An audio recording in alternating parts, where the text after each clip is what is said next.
For the likes of Ferrari, Lamborghini, gelato, pizza, and a whole host more, welcomes us for round 2 of the eTeam BRIT GT Challenge for Season 3 here at Autodromo Nazionale di Monza, 3.6 miles, appropriately called the Temple of Speed. Alex Goldschmidt and David Christie, your official commentators, back with you after what's been a very lengthy 4 weeks, David. However, things are really stepping up a notch here in Italy, aren't they? They really, really are. It feels like a nice little holiday that we've had since round 1 to kick off the season. But yeah, we get things going again in style here at Monza. A wonderful, wonderful track. Very simple in nature, but very, very difficult to master. Always hijinks, always high-octane drama. And yeah, we're in for an absolute treat tonight. Yeah, there's about close to 30 cars out on the 3.6 mile circuit. The virtual tifosi are waving the flags in the stands here.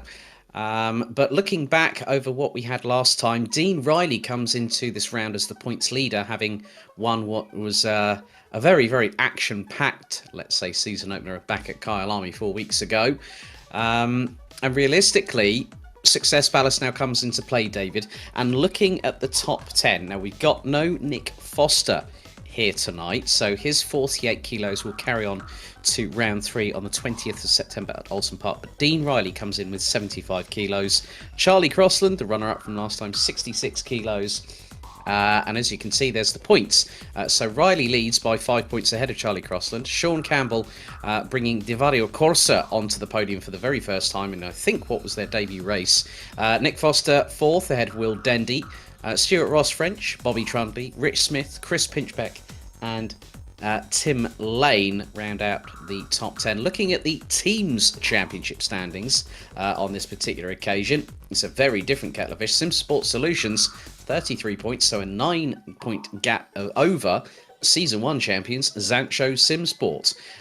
Team Fordzilla Blue, courtesy of Charlie Crossland's efforts last time out at Kyalami, puts him third. Red Shell Racing and Divario Corsa tied on points, 16 apiece. Team BRIT Nissan, courtesy of the whirlwind that is Mr. Bobby Trundy, 6th, ahead of Campsport Fire. Simsport Racing B, eTeam BRIT Aston Martin, and eTeam Vasaro rounding out the top 10. So Riley's on 76 kilos, Crossland on 75 kilos, Crossland 66, Campbell 57, Dendy on 39. Then it goes all the way to Tim Lane. So we've got Stuart Ross French on 33 kilos, 27 kilos for Trundley, Rich Smith on 21, Chris Pinchbeck on 15, and Tim Lane on 9. That's really going to spice up things tonight here, David, isn't it? It really is. Ballast is the last thing that you want to have on a track that favours or really benefits, the high speed nature of some of these cars. It's going to be a difficult night for sure for some of the drivers, but I don't know. I think the skill that we've got on offer here tonight, some of them might just be able to negate the effects of having that extra weight on board. Yeah, I think without further ado, let's go around the Temple of Speed on a hot lap here on the eTeam BRIT GT Challenge.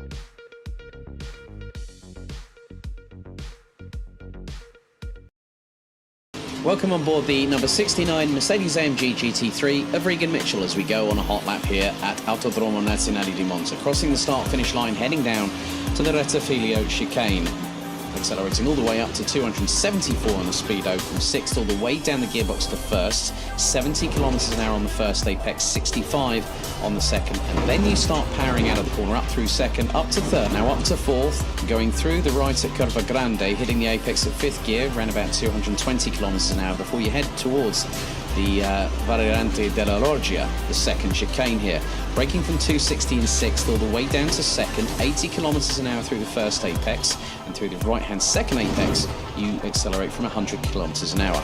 Up to 4th gear, and you'll push around 200 k's before you brake around 50 meters out, down to 130 on the speedo in 3rd gear. Accelerate, pull 4th gear up to the second lesmo, down again to 3rd, 130 on the apex. Now power out of the corner, making sure you keep to track limits as you head towards the Curva del Seraglio. It's a left-hand kink here, and you're going to take the apex at full commitment at 225 kilometers an hour in 5th gear before pulling 6th, before the Variante Ascari.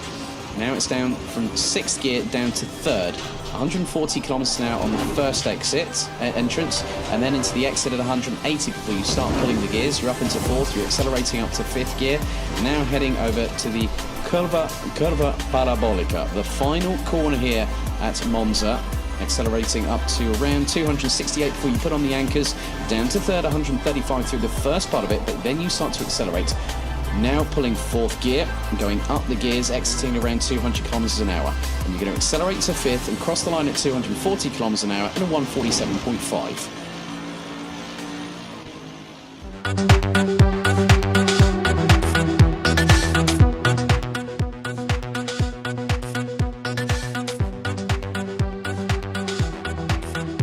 eTeam BRIT GT Challenge. Are we ready? Are we steady? It's time to go green. We're off and away in a great start from Crossland, and Riley goes quickly on the defensive. Look at the start from Dominic Alvarez, who's already got past Rich Smith. As, oh no, Alvarez has been turned around and it's caused carnage. And these two have absolutely gone. They have left Will Dendy for dead right now. There has been a change for 3rd and 4th because Campbell and Foster have both got past Will Dendy, who drops down into 5th position.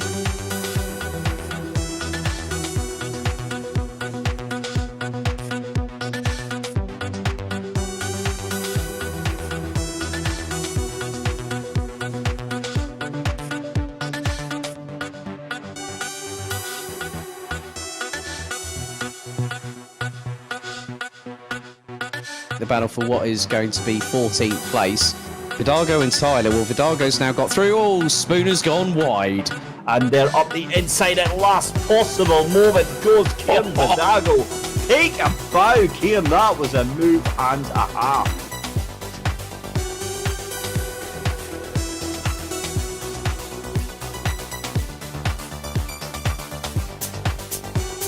Well, I'm going to use one of your catchphrases now. You hate to see it. You really do hate to see it. Oh no, that's Lexman Roth again. He has a huge moment of oversteer, gets the car back on.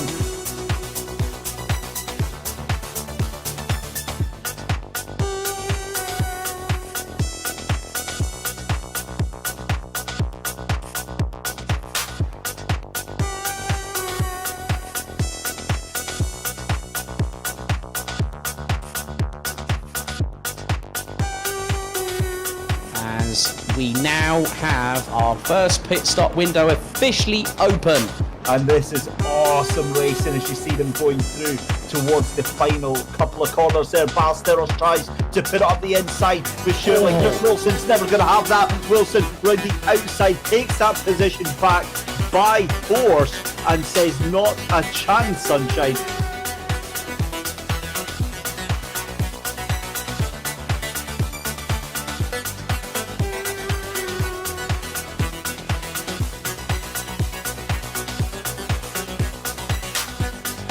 Going through the Jukes K sweep. Yeah, he was way too late on the brakes there, and it was never going to happen. But look at this, Ben Brown and Dominic Alvarez side by side, and Alvarez gets the move done.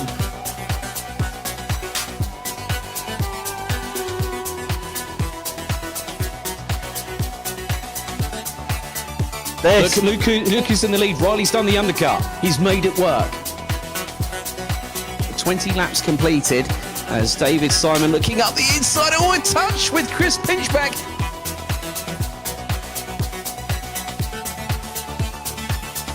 The pit stop window for the first time this season is now officially closed.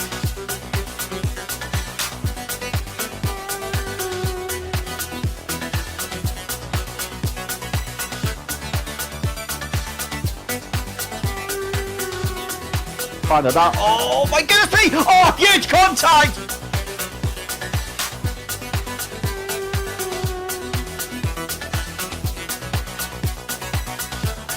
Decides to use the slipstream from the McLaren to get right at the back bumper. Here he goes Dendy in the 128 from Zansho Simpsort up through Crowthorns.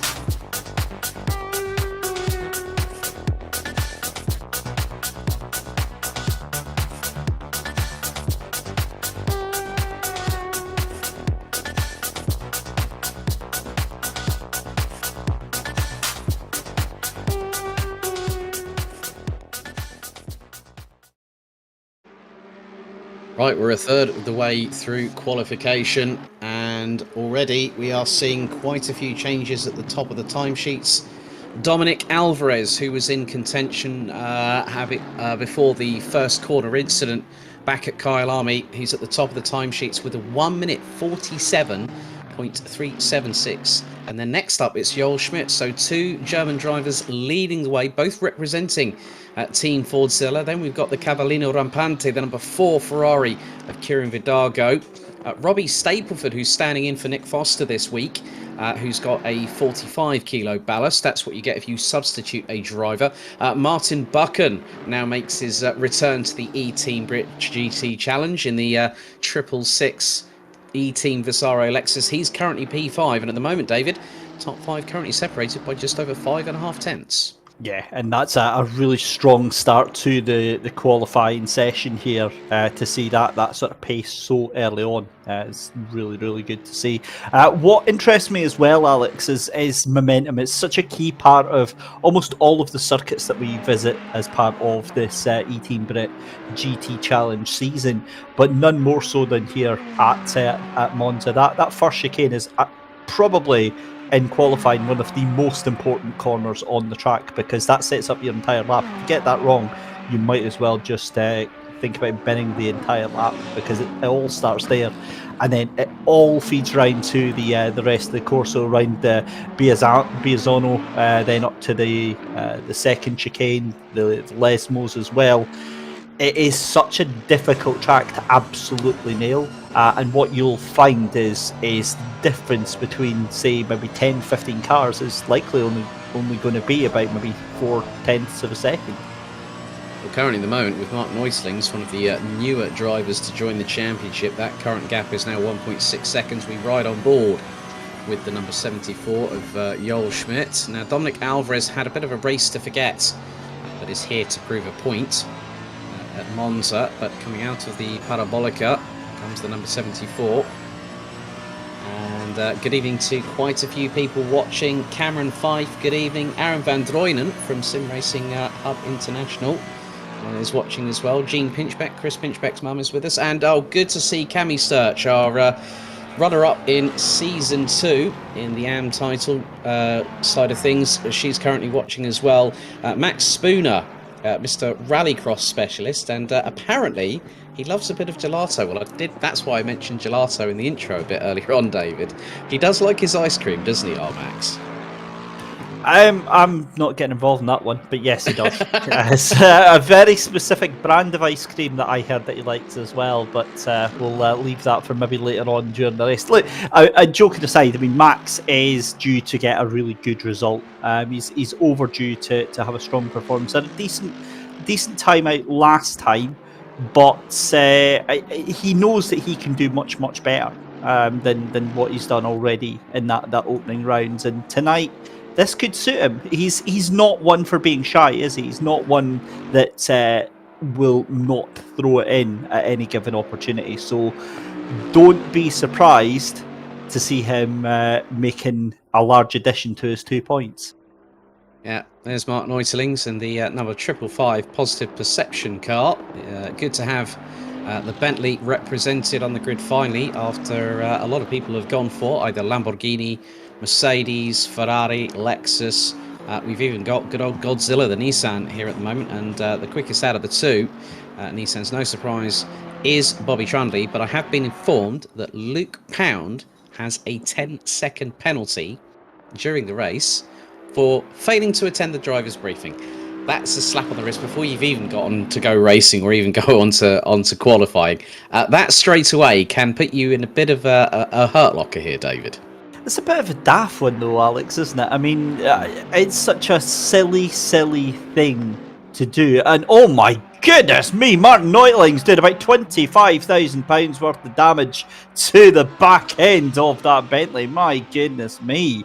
That was a jump over the curbs and a half there. Back to the driver's briefing incident. Look, every single one of these drivers knows how seriously this gets taken. If you miss the driver's briefing, you are going to get more than your wrist slapped. You are going to get your feet held over the fire.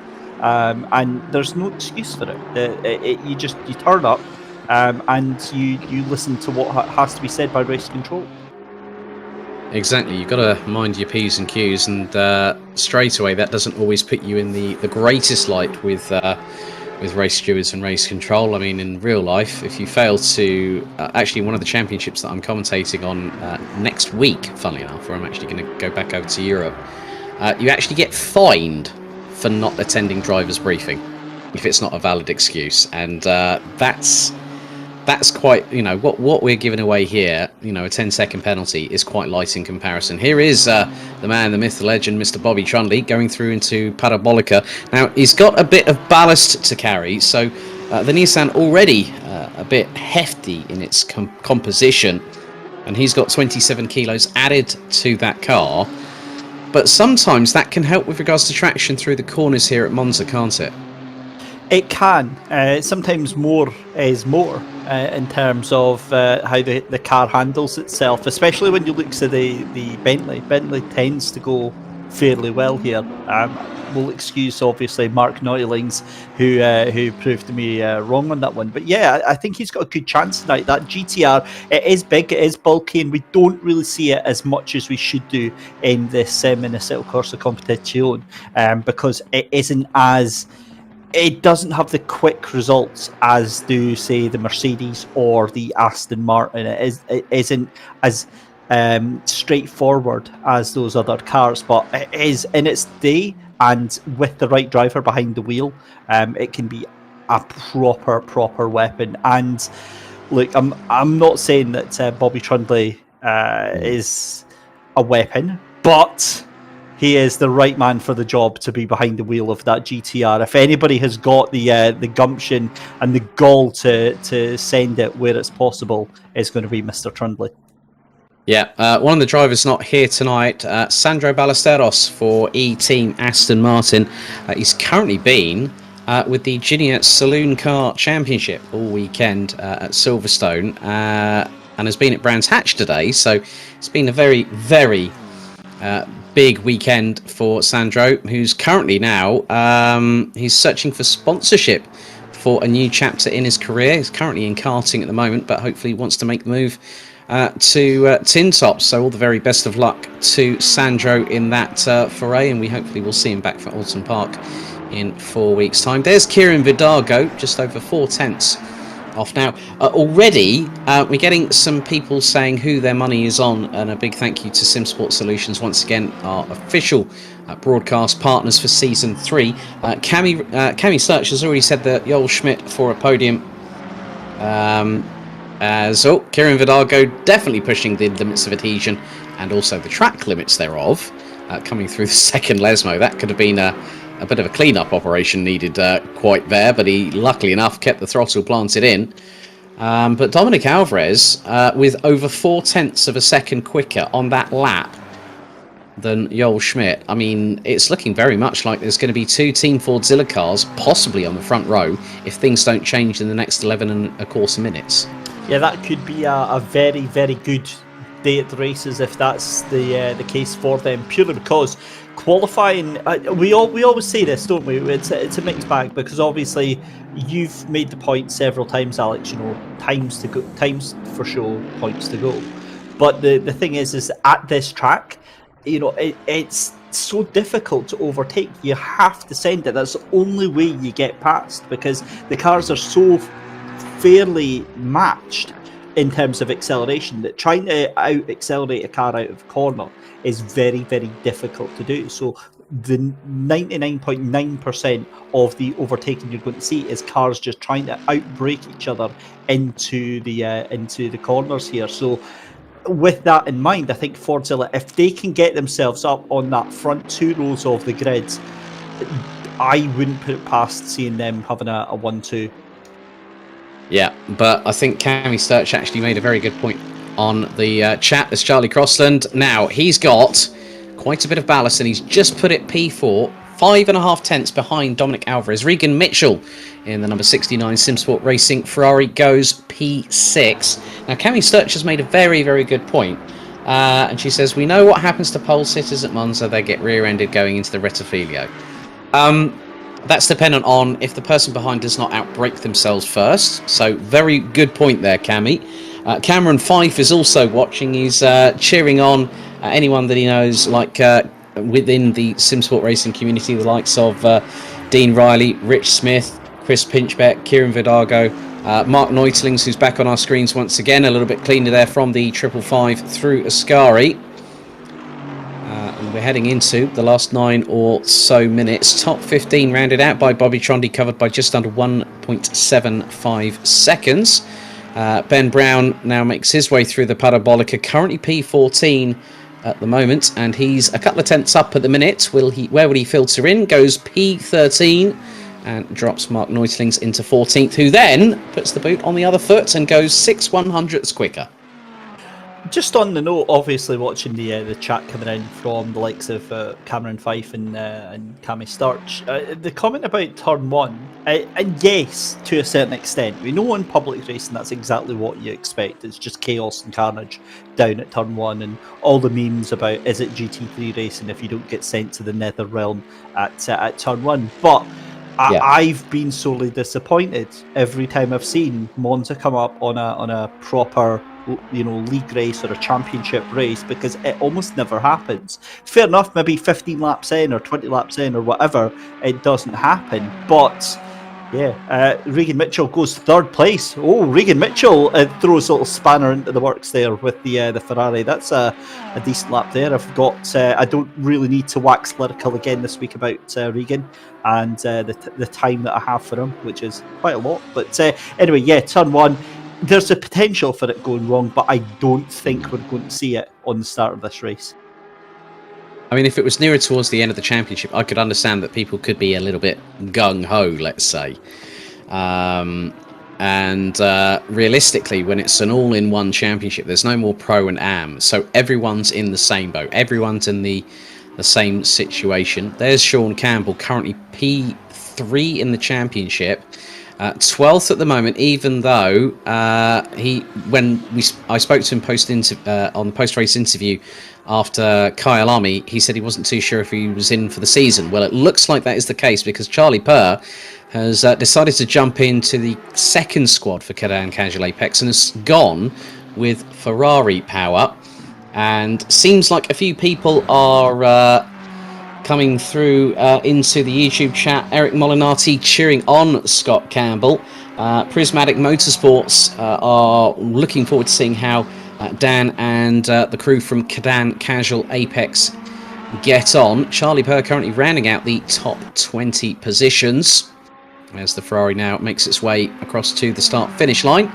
6 minutes and 40 still to go on the clock. Charlie Purr goes up by a tenth and a half up on Hamish Easner, who now completes the top 20. Sean Campbell still P12. Last lap around was about close to 4 tenths off of the optimum lap that he has done. There's David Simon. Now, I having a look through the highlights, did you notice that David Simon, for some strange reason, I don't know how it happened, I think it was just because everything concertinaed, he ended up doing the massive track cut going into Crowthorne, didn't he? And managed to stop it on the tarmac after grass cutting.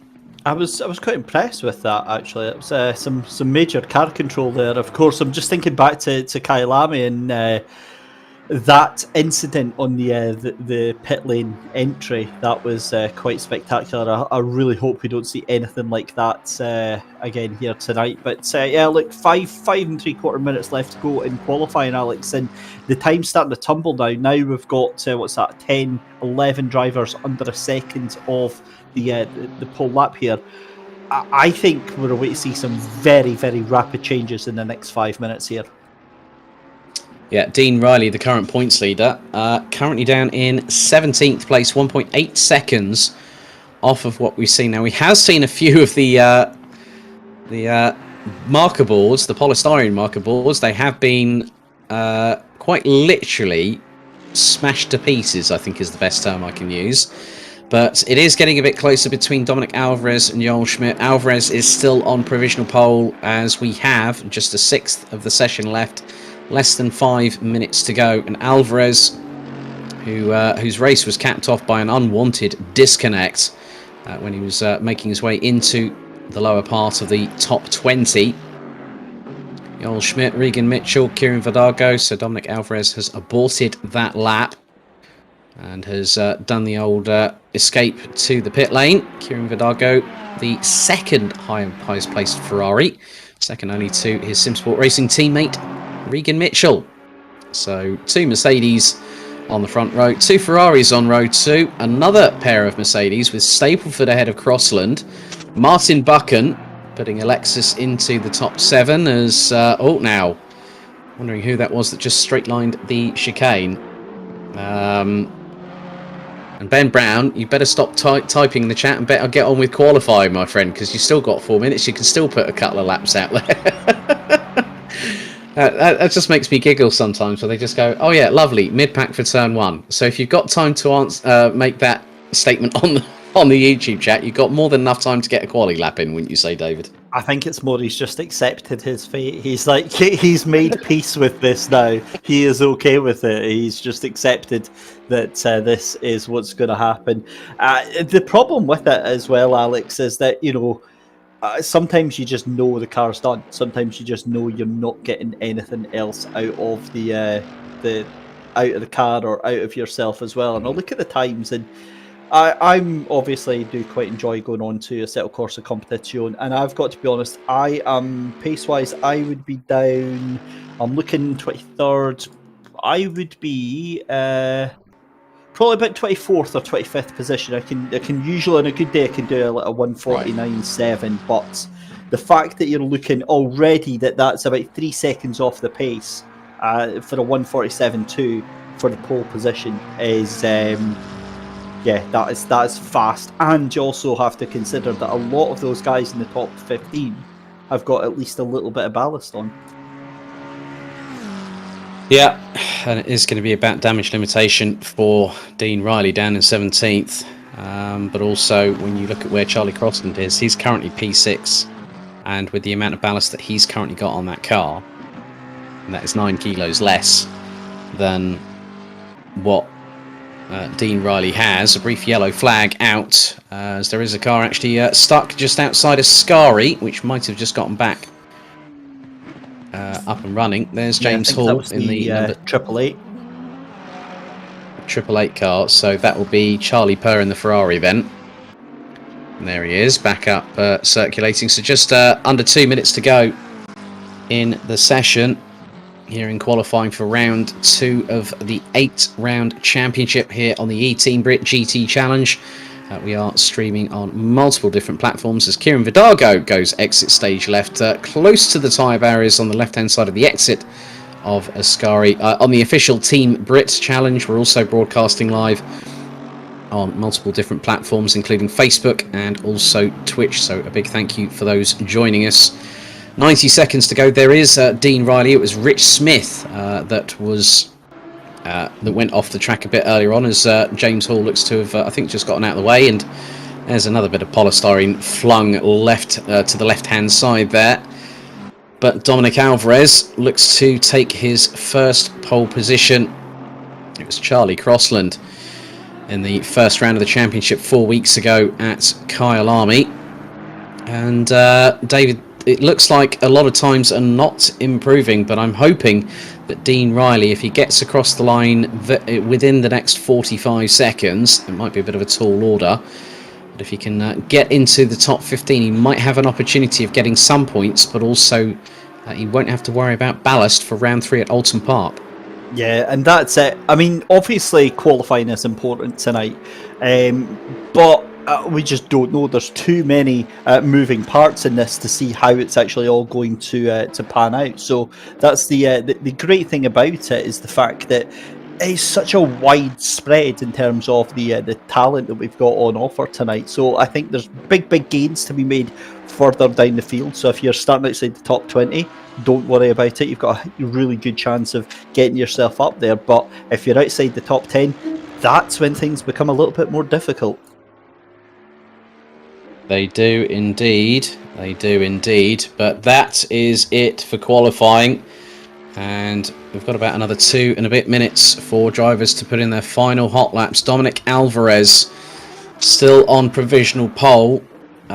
Goldschmidt has parked it into the pits. Regan Mitchell in P3. Robbie Stapleford has managed to split the 2 Simsport Racing Ferraris and has put the number 81 fourth with 45 kilos of ballast. Will Dendy has got 39 kilos of ballast, and he's about to come round through and exit the Parabolica, and he's lost a little bit of time coming through. Daniel Hyde 25th.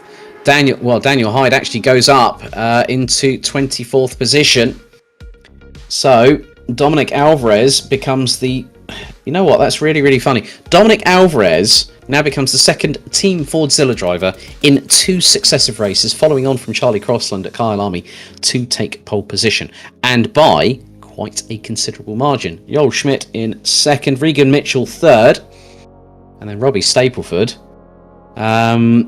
fourth place with 45 kilos. Kieran Vidago, Charlie Crossland, Martin Buchan. Then we've also got David Simon. After that, you've got Rich Smith in 9th. Chris Pinchbeck completes the top 10. And David, just looking up and down the order, you know, there's going to be a lot of action going into the Rettifilio for the first time of asking. But it's also about how the drivers rise to the challenge, rise to the occasion here at Monza. And it's not an easy track to circumnavigate, just to sort of get through this race, because some are going to have to do damage limitation, and the biggest one of that is Dean Riley. Yeah, you're spot on. It's a strange track, isn't it, Monza? Because it looks simple, and on the track map it looks incredibly straightforward, and for the most part it is. But when you consider the speed that's involved to get a really good lap round here, and that's on the ideal line, then you put other cars around you all trying to fight for that same bit of tarmac, that's when it becomes really, really difficult. So don't be surprised if you start seeing a car losing one place. If he's having to defend, don't be surprised if you see it going, 2-3 cars down. Yep, we are just literally a couple of moments or so away from getting things going for round 2 of season 3 of the eTeam BRIT GT Challenge here at Autodromo Nazionale di Monza. 3.6 miles, the Temple of Speed, and the drivers are waiting. We are waiting with bated breath, and there is the grid. Alvarez on pole position, Goldschmidt on alongside. So Team Fordzilla represented at the sharp end of the field. There's Regan Mitchell, and to his immediate left, the substitute for Nick Foster, who finished 4th last time out, Robbie Stapleford, putting it 4th on the grid.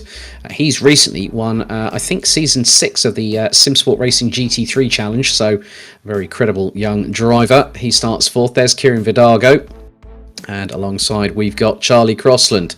Martin Buchan will be in 7th in the first of the 2 eTeam Vasaro cars, and has got the number 64 of David Simon alongside. Rich Smith and Chris Pinchbeck, that's the Aston Martin on your left, and the Mercedes on your right. That completes the top 10. Will Dendy is partnered with the 555 of Positive Perceptions, Mark Neutelings, in the sole representative of Bentley here tonight. Sean Campbell, our 3rd place finisher at Kyalami, is just behind them, and we'll have Paulo Tempera from Portugal. Then it's Bobby Trundley and Ben Brown. Dean Riley starts all the way down in 17th, and alongside him will be another Aston Martin, and that's for Red Shell Racing's Stuart Ross French. And we've got another Ferrari, that will be Charlie Purr, and then Luke Pound, who will have a 10-second penalty for missing driver's briefing in there as well. Then we've got Hamish Easner, Tim Lane, Bradley Brockies, Daniel Hyde, Max Spooner, James Hall, Chris Wilson, and Michael Tyler. 28 cars on the grid. We've got just over 2 minutes and 20 seconds to go until they get onto the formation lap. And David, just give us your thoughts of what the drivers will be thinking ahead of going into battle for 60 minutes here at Monza.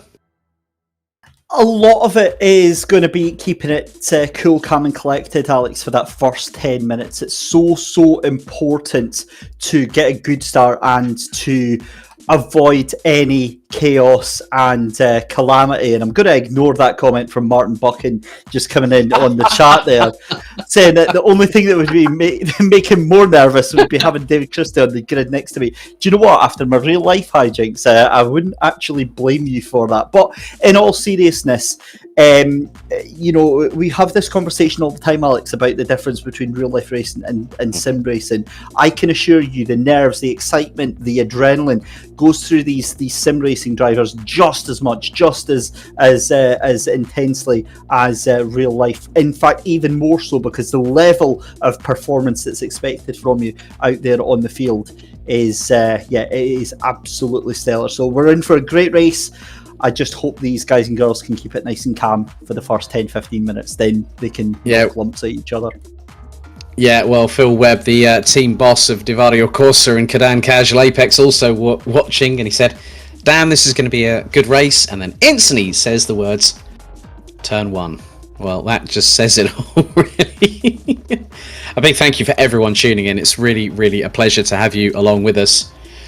And the good luck wishes are coming in, like from Tom Smith, Cammy Sturch, and everyone watching from wherever you are in the globe, we bid you a very, very warm welcome.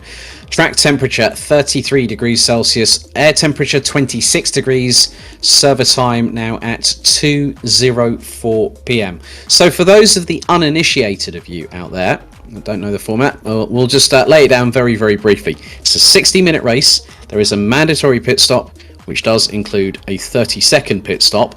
The window opens with 20 minutes completed and then with 20 minutes to go.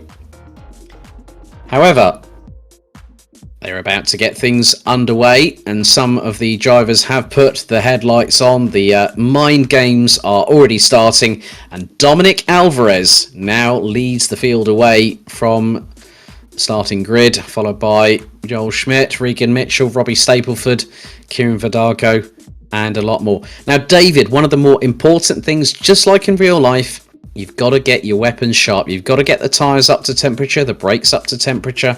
This is going to be a fairly slow lap, but you've got to make sure that everything's right going into the Rettifilio for the first time. You certainly do. Brakes, probably one of the most important things to get done.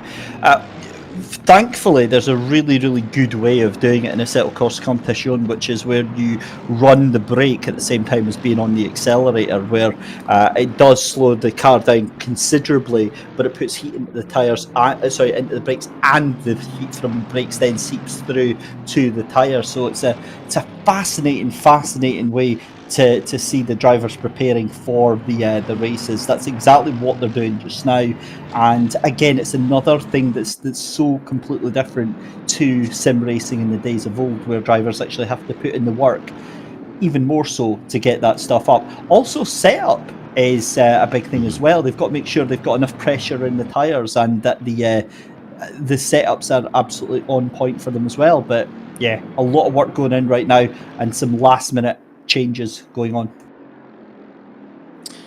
Yeah, so the drivers will be tinkering, so you'll have things like camber, caster, toe in, toe out, ride height, how high you're going to set your tyre pressures, or how low are you going to set your tyre pressures, depending on the degradation rate. So the drivers will have simulated race style runs with the pit stop, and also they'll have done things reference qualifying. But one of the biggest things I have noticed, David, there are clouds overhead. There is no sunshine forecast for the next half an hour. That's the important thing. It is a bit cloudy, which means it's going to be a little bit cooler, which means that the track temperature isn't going to be as high as it could be, but I don't think that's really going to make too much of a difference right now. It might make it a little bit easier for tyre wear, but I don't know, Alex. We've done this a lot over different championships, and I'm getting a little bit excited about this one tonight. Yeah, I still remember one particular time when we did Spa, and you went a bit early with regards to start, if memory serves me correctly. Where it was but I always do that. That's every time. I know. Because I do the old start rather than the new one, because, well, professionalism in it. Well, to each their own, my good friend. To each their own, as they say. But they're just coming through Ascari, and then it will be a case of Dominic Alvarez and Goldschmidt, both drivers from Germany. My second home, actually, funnily enough. I'm looking forward to heading back over there in the not too distant future, but they will be leading the way across the start-finish line. So once again, things get ready to go racing once again, and it's these 28 cars on the grid. 60 minutes on the clock, a mandatory pit stop with tyres must be replaced, and it's a 30-second pit stop, which is automatically intricated through the way that we've been able to set up the service here, courtesy of our good friends at Simsport Solutions. So Alvarez on pole, Schmidt alongside, then it's Mitchell, Stapleford, Vidago, Crossland, Buchan, Simon, Smith and Pinchbeck. That is your top 10 as they crawl at snail's pace here, coming out of the Parabolica. And then we'll wait until the engines start going up the rev range, which hopefully they will do very shortly. Right, here we go. Round 2, eTeam BRIT GT Challenge. Are we ready? Are we steady? The green light has been given, and Alvarez has got the jump on Goldschmidt going down into the Rettifilio. As the number 74 slots in behind, looks to the left-hand side, but a little bit further back. Stapleford going side to side with Mitchell, and there's been a turnaround, and already Rich Smith has already found himself in the barriers, and that has caused carnage. Looks like one of the Red Shell racing cars, possibly Stuart Ross French, has also been involved as a result of that. And Charlie Purr has... Oh, there's been another turnaround. Charlie Purr's been turned around, and it looks like Chris Wilson's had a bit of a drama. And then you've also got possibly one of the that'll be one of the eTeam BRIT McLarens that has gone out, and the Rettifilio has caused a bit of pandemonium. But it's the two Simsport Racing Ferraris with Mitchell and Vidago side by side, but Robbie Stapleford very much in the thick of things and is currently still sitting in 4th position. But what a start from Dominic Alvarez. He got the jump on Goldschmidt, and Goldschmidt decided to slot in behind and just wait. Well, I've been waiting a couple of weeks to say this, but there's been a murder. There's been several murders actually at turn 1, but yeah, that is unfortunate. Rich Smith then back into pit lane then, and I've got a feeling that he has got some heavy damage to that Simsport Solutions car just now. That's a shame to say, but I mean, for the rest of them, as it goes, it is a really good start for Dominic Alvarez. You've got to also say it was a pretty poor start, Alex, for those Simsport Solutions cars. Well, the Simsport racing cars, yeah, where you've got Mitchell and Vidago, they're both 5th and 6th respectively. Martin Buchan is closing in on David Simon. Charlie Crossland has gotten ahead, apparently, of Robbie Stapleford. So with 66 kilos of ballast, Crossland's got something in that car that's really working for him as they cross the line to complete lap number 1. So Robbie Stapleford actually got touched going into turn number 1. And realistically, it just goes to show that concertinaing up into turn 1 can cause problems. And we saw that before somebody even hit the Rettifilio chicane. But it's Schmidt versus Alvarez at the front. We're on board with Will Dendy, who's trying to close in on Martin Buchan. Will Dendy running with 39 kilograms of ballast. And good to see that Martin Buchan, you know, he's always given us good reason to watch him, and you know, running in the McLaren in the first couple of seasons, but then switching to Lexus alongside Max Spooner. Now, Max Spooner has openly admitted to me before we went live that don't expect any miracles from me because he's only done like about 5 laps. Paulo Tempera from Portugal closing in on Bobby Trundley, and Trundley is trying to close in on Martin Neutelings, who's now up into 12th place behind Divario Corsa's Scott Campbell, with Chris Pinchbeck completing the top 10. Tell you what, Paulo Tempera is going to be a brave boy if he's going to fancy taking this to Bobby Trundley. We both know what Bobby's like, and if he gets a little bit fighty, and he can make that GTR do things that other drivers just can't right now. But at the moment, does look like he's holding things up. Here's a replay of the start then, and as you said, the Simsport Racing actually didn't get as bad to start as it originally looked. This is further down the grid though, and oh, that's a little bit naughty there. That was fairly straight up murder right there. That was Will Dendy, I believe, and that was a touch with Rich Smith. My apologies, Eric Molinati. Yep. Sean Campbell rounding out the top 11. Unfortunately, I happen to know a Canadian gentleman by the name of Scott Campbell. That's the problem when you know so many people in racing these days. Now, I've seen a couple of...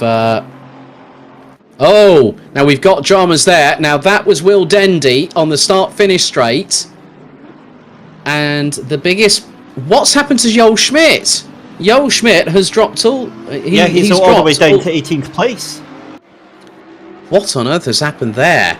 And there it is. Oh, there's a bit of front nose damage. That bonnet is not completely flush. So I'm wondering if there's been a little bit of an incident. And there's Will Dendy. That's an IOU in the post from the team boss on that one when it comes to a virtual invoice for that damage on that car. So. And Will Dendy's now battling with Michael Tyler and Bradley Brockies. And with that damage on there, that's going to compromise the handling of that Mercedes there, David. We're going to go to a replay now. And that is Dan Hyde there. So coming down the main straightaway. And you can see that Hamish Easton has gone right over... Ah, there was a touch. Okay, so it's just literally the minute Rich Smith has been accidentally turned by Will Dendy. I'm not too sure how race control are going to see that, but it was a domino effect, and then Dan Hyde gets into the back of Ben Brown, and then that turns around Charlie Purr.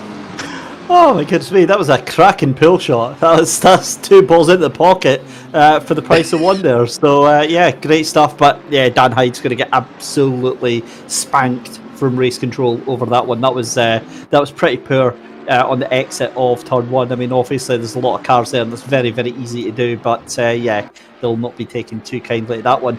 I really want to find out what happened to Goldschmidt, for the fact he's all the way down in 18th place after that start.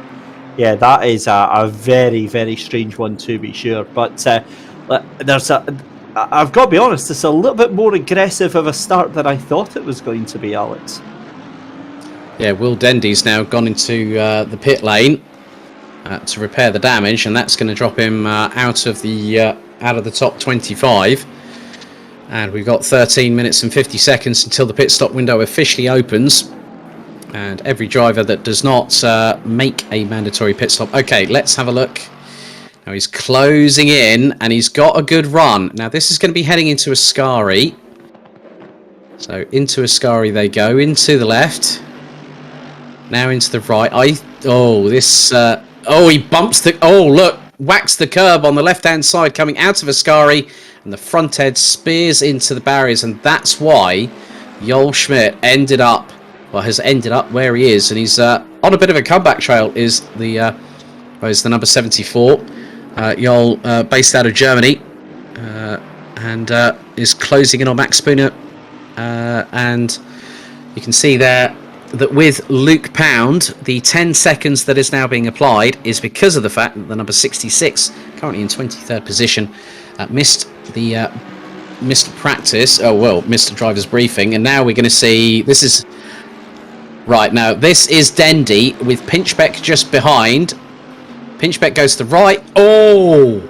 That's the slightest of nudges, and on a rear-wheel drive sports car, David, that can happen. And I just had a penalty come through from race control. Penalty for car 128, 10-second penalty for avoidable contact with car number 76, which was Rich Smith. And, now that was Charlie Crossland. Charlie Crossland now, off at the first chicane there, Alex. Well, that has now promoted Robbie Stapleford and Regan Mitchell to 2nd and 3rd position. So that there is very much the case of what happened. I want to see a replay of that, because that was right out of the corner of my eye. And again, that's Crossland off wide again. You've got Vidago there, Buchan there, Pinchbeck, Campbell, Neuterlings. Charlie Crossland has now. I'm not too sure whether there might have been a little touch from Robbie Stapleford, but as I said, I want to see a replay on that. But Charlie Crossland now finding himself in 7th position, and it's even though it's the 2nd round in. It can just go to show you make the slightest error, and Sean Campbell is now closing on David Simon. But it's just really, it just shows that even with that amount of ballast on there, that can compromise the setup. I said about traction being helpful with this additional weight, but going through a corner, if you whack the curbs too hard, you have that success ballast, it is going to throw you a curveball. Yeah, it really, really is. You have to be as smooth and as precise as you possibly can be, having that extra weight, because the car is even more unsettled than it normally would be. And again, we'll have a look at what happened there, but for the fact that Charlie Crossland, in the space of 2 corners, has lost, about 8 positions. I mean, that is something else right now. That is, that's really quite difficult to watch on that one. Although he's still showing up on the timing screens is up in 4th, so I'll keep an eye on that one. But it is what it is. This is what makes it so exciting. This is what makes our job so awesome.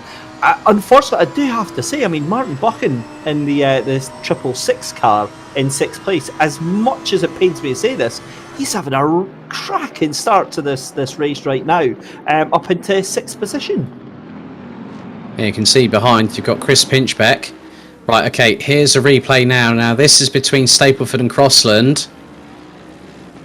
And it was just... There was a double tap there. You saw that Crossland turned in. Stapleford went to turn in. Little touch, okay, that I can understand. But I don't know how race control are going to see that secondary impact. Because Stapleford's tried to get on the power. Crossland's also tried to get on the power. And Crossland's been the one that sort of ended up in the gravel. So we're going to actually see on board from another perspective here. So we're on board with Robbie Stapleford, and it's a lot closing of in on the straight there. Though I think Crossland goes in too deep on the brakes to cover him, and then ends up going. Oh, look, yeah. So he goes in too deep, and of course, Stapleford. I mean, that second touch shouldn't have happened. I mean, he's already there. You have to kind of let that car just go and clear itself off. So he's now put himself at risk. We've got a yellow flag out for the number 63, and that is on the exit of the Scary chicane. So that's going to be Max Spooner. Oh no, has our friends been visiting his ice cream parlour or his gelato parlour? Oh no. I think he's been doing his rally crossing like he did in Kyalami. There's Tim Lane up the inside. And at the moment, Goldschmidt, she's decided to pit with about 48.5 minutes to go. Max Spooner seems to be doing the old slide to the left, slide to the right there in that Lexus, going down the start-finish straight. But, I mean, effectively, Goldschmidt might be in for repairing some of that front-end damage, so her car might not be working in the best way possible. But Martin Buchan, as you said, is having a bit of a cracker of a race, and good to see the Scottish Saltire represented on the roof of that car. But yeah, I mean, he's given Crossland, Vidago, and All and Sundry a bit of a run for their money. I think Max Spooner's sort of thought, yeah, I've done the right thing by getting him in as a teammate, but I don't want him outperforming me. Well, Max, you might have thought about that before you got him on your side. Yeah, that's some famous last words right there, and a cracking performance for Martin. He is not a slouch. He is a very fast sim racing driver, and the thing is that so is Max. Max, if he is on a good day and he feels comfortable with the car and he feels comfortable with the setup, I mean, we saw it last year through the last season where he was absolutely doing some moves where you wouldn't even dream of seeing them happen, and he pulled them off. Here's another example of an absolutely devastatingly quick real-life racer and sim racer as well, Bobby Trundley. And I said this to you on the preview show. My first meeting with Bobby Trundley was on the I think it was the Summer Invitational, and I was side by side with Bobby, and he put two wheels onto the grass right here and went sliding all the way in, and I think he took out about 5 cars into turn 1. Oh, pinball wizard Bobby Trundley back then. But things have changed since then, as we all have very well seen his development over the past couple of seasons. And riding on board briefly, he's catching up with Dean Riley, who's currently sitting in 12th position. Just 6 minutes and 20 seconds until the official pit stop window opens. I'm wondering if that damage for Goldschmidt's car is possibly... And Cammy Sturch has just said, Chundy crashing into someone at Monza. Saw that. You had to bring that up, didn't you, David? You had to bring that up. Do you know what it was, though? It was because it was the first time it was on voice chat with everyone as well. And I swear to God, he screamed the highest pitched scream you've ever heard in your life. It was amazing. Oh my goodness me, it's up the inside. Goes Max Spooner, and that is a recovering. Now, who is that in the Aston? Michael Tyler. That'll be Michael Tyler in the 445 eTeam BRIT Aston Martin. That was definitely a bit of gung-ho there from Max Spooner. Chris Pinchbeck rounds out the top 6 and has got Martin Buchan closing in on him. David Simon, Sean Campbell and Mark Neutelings complete the top 10. But, you know, Max moved there. I mean, he had the room to go for it. Regan Mitchell closing on Robbie Stapleford, going into the braking zone. Thinks better of it, because there's only 5 minutes to go until the pit stop window opens for the second time this season. So 20th of September will be Oulton Park. 18th of October we head to Mount Panorama for the halfway point of the season. Right, another penalty coming in, and Daniel Hyde gets a 10-second time penalty for avoidable contact with Chris Wilson earlier on, and that was in the first lap of the race. Going into the Rettifidio. So he will have an additional 10 seconds onto his pit stop. So for those 10 seconds, the car will sit stationary and then the vehicle can be worked on. But this battle here is getting rather spicy, isn't it? You've got David Simon and Sean Campbell at the end of this train, which is being led by Charlie Crossland, who's in... Well, not Crossland, it's Vidago, who's in P4 at the moment. Still very much nip and tuck at the minute, and Crossland with 66 kilos of ballast is still doing a pretty good job. He really is. Notice that Martin Buchan actually getting relegated out into 7th position, but quite honestly, Christopher Pinchbeck here making moves and looking like he's kind of opening up that gap to the Lexus just behind there. So interesting to see how this pans out, but I think Pinchbeck's going to make very, very short work of Crossland. If he can get out of the Parabolica, get into the toe so far, and then make that happen, I think that'll be a fairly straightforward one. But again, you see how much grunt these Mercedes have out the corner. It's going to be an ask and a half. But here's Regan Mitchell having a look on the inside of Robbie Stapleford. It's not going to happen. It's going to be onto the brakes then for Pinchbeck. I think he's too far back, surely. He makes it stick, and yeah, that could have been a little bit worse than it was. But yeah, Pinchbeck gets that done. Questionable how far he was back, but made it stick, and yeah, oh well. Yeah, fairly neatly done, I have to say, from Chris Pinchbeck there. As Crossland now having to fend off the Scottish wonder that is. And Max Spooner, that's brave, going side by side with Dan Hyde. And already Prismatic Motorsports and Phil Webb are tutting and saying, Dan, you silly lad. Well, I mean, to be honest with you, that's now going to open the door for Tim Lane if Max Spooner is not very careful. But Chris Wilson nearly gets a tag from behind for the second time this race, courtesy of Dan Hyde's exploits at the moment. And Tim Lane doing his level best to close in on Max Spooner. He's got James Hall right behind him, and there is Michael Tyler as they head into the Della Roggia.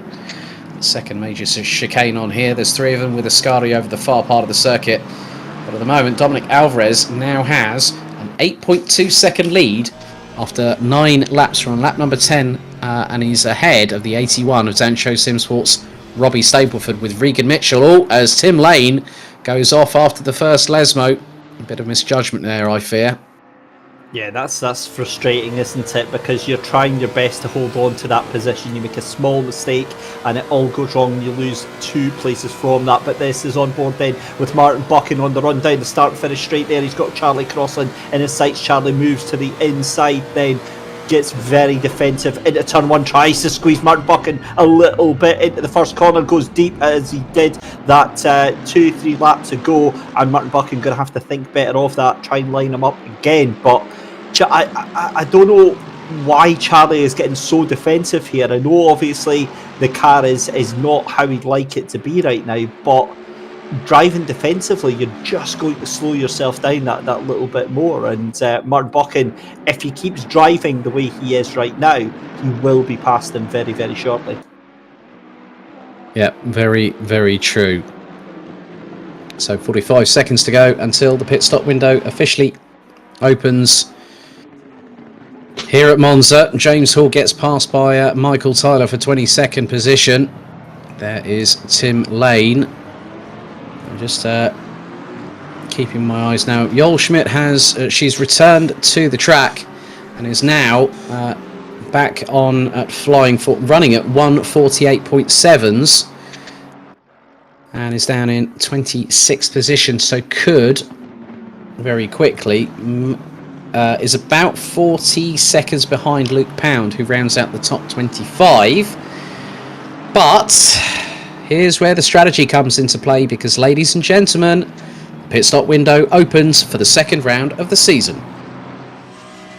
Yeah, fantastic to see. This is where all the strategy and the hijinks are really going to open up. If that was me and I was Goldschmidt, I'd be pitting right now. I know obviously just come straight back out the pits, but get in, get the car topped up, get everything ready to go, and then just absolutely see what you can do for the remainder of the race. Might be able to make up some places, but I wouldn't be expecting big things given that it is already a lap down for Goldschmidt. However, further up the field, I think there's some big places to gain, especially for the likes of the number 88 there at the back there of Sean Campbell. Did a cracking job of holding on, but here comes Martin Buchan under pressure then from David Simon. This is going to be on the run down to the second chicane. Simon has nowhere to go. Great defensive driving there from Buchan, but again, he needs to get going if he's going to try and make that move on Charlie Crossland. Up towards the two Lesmos, and there is Sean Campbell running behind David Simon. This is the battle for P8, so Lamborghini versus Mercedes, as they go down through the Cova del Saraglio, which heads into Ascari.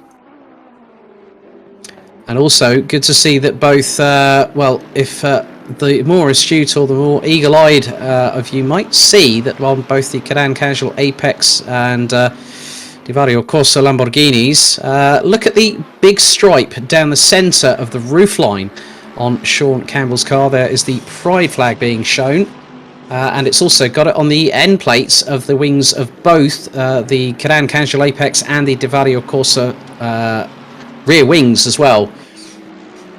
So the good thing is, good to see inclusion being represented here in the eTeam BRIT GT Challenge. But some drivers yet to really... I'm just sort of trying to keep an eye. Now, Will Dendy's already in the pits, so he's the first one to blink. But after that incident a bit earlier on, where we saw the touch between him and Chris Pinchbeck, so there's Daniel Hyde in the number 2 car for Cadan Casual Apex. And a lot of drivers starting to eke that fuel window out a little bit longer, aren't they, David? And that's it. That's the big strategy game that we've got going on right now, is how long do you want to leave it? I mean, obviously the pit window is open, but it's a 20-minute pit window, so you don't have to actually make that an immediate thing. And hang on a minute, did I just see that? Did Chris Wilson actually just take that position? Was that from Bradley Brockes round the outside of the Parabolica? That is, if that is what I just saw there, that is quite something. Oh yeah, definitely. And it has been done before. There'll be an opportunity of when that might happen again. But Hamish Eisner is being closed in on by Ben Brown. A little bit of a mistake from Eisner going through the first Lesmo. Brown was nearly up the inside like a rat up a drain pipe as we go on board with the number 22. But the Lamborghini seems to have a little bit more pull out of the Lesmos in comparison with the McLaren. And Dendy still in the pits, might be repairing some of the damage, but Martin Buchan still keeping Charlie Crossland very honest. They now come through the Parabolica. No one is yet blinking at the sharper end of the field. It's a case of who is going to put all their cards on the table first, but at the moment no one really wants to do that. 16 minutes of the pit stop window still to go, and Alvarez's lead over Stapleford now is nearly 10 seconds as Martin Buchan again looking to the left hand side. Paolo Tempera has pitted from 11th position in the Audi into the Rettifilio, as David Simon has to really put on the anchors there to stop going into the back end of the Lexus of eTeam Vassaro's Martin Buchan. Through the Rettifilio they go, nice and neatly negotiated, and these three have started dropping Sean Campbell ever so slightly. Oh, I'll be honest, I wasn't sure if David Simon was going to stop the car there. That was a little bit squeaky there, but he did get it done. Also made up some good time on this little battle as well. So Charlie Crossland really the cork in this bottle, as we see Michael Tyler fighting it out with Sister Car. I think that's the McLaren on the inside, isn't it? The 67. That's James. Yeah. James Hall has just gone into the. Hang on a second. No, that was Bradley Brockes. So Bradley Brockes has gone into the pits as well. So both eTeam BRIT McLaren's in the pits. Paolo Tempera is in there and is just about to leave the pit lane. yeah, we've had some great battles so far, but Dominic Alvarez is the one that's really starting to showcase what we could have seen at Kyalami, and now leads Stapleford by 10.2 seconds. We're riding on board with Ben Brown, who's now ahead of Hamish Eisner as the number 30. So it looks like Eisner made a little bit of a mistake there, but that allowed Ben Brown to get through. However, it's still all to play for with 34.5 minutes to go. And the top 22 yet to serve their pit stops. If they don't serve their pit stop, it's an automatic 130-second penalty post-race. That is default by the Assetto Corsa Competizione platform. And we saw that in the Team BRIT Summer Series, where we had quite a few drivers like, say, Matty Street. We also had Martin Plowman, and they did fall foul of it, that they didn't make their mandatory pit stop and got hit with a 130-second penalty, and that can really, really cause a problem, especially in the latter stages of the championship. It really, really can. Here's a replay then. I think this might have been the around the outside moment, is it? Let's have a look here. That's the number 30. Hamish Eisner in the number 30. Just making his way. So if we're watching it several corners in advance, and that looks like that's a classic where the weight transfer just absolutely jitters the car from one side to the other, and as a driver in the sim, you're trying to feel the weight of the car through the steering wheel, and it makes it very, very difficult. And all he's done is overcorrected there, managed to keep away with it, and thankfully he's only lost the one position there. Yeah, so plenty of... so here is another possible moment that we're going to see, courtesy of the replay that we're just seeing now. That's Chris Wilson, and that's a door check and a half going into Parabolica, I must say. That's one hell of a door check and a half, but then, coming out of the corner, Wilson really gets the toe down, and yeah, just like literally right up alongside, gets that done, and then, yeah, has the next apex available. Martin Buck, in the meantime, has been gapped ever so slightly, but David Simon is right on his back bumper, and Simon goes to the left,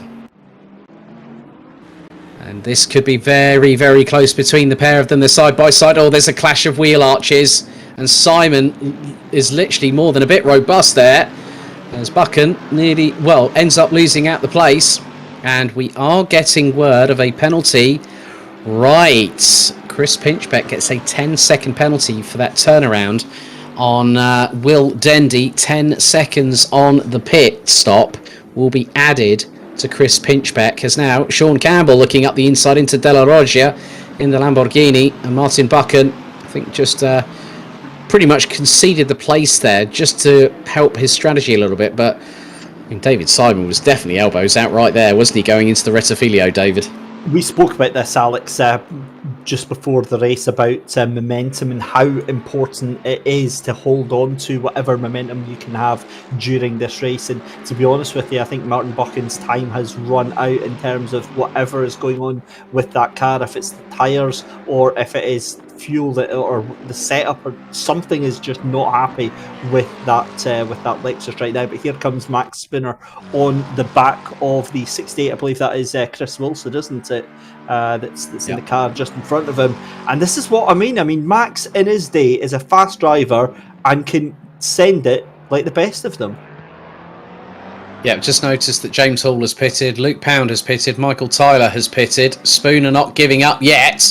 There has been a little bit of panel bashing between the pair of them. I can tell that.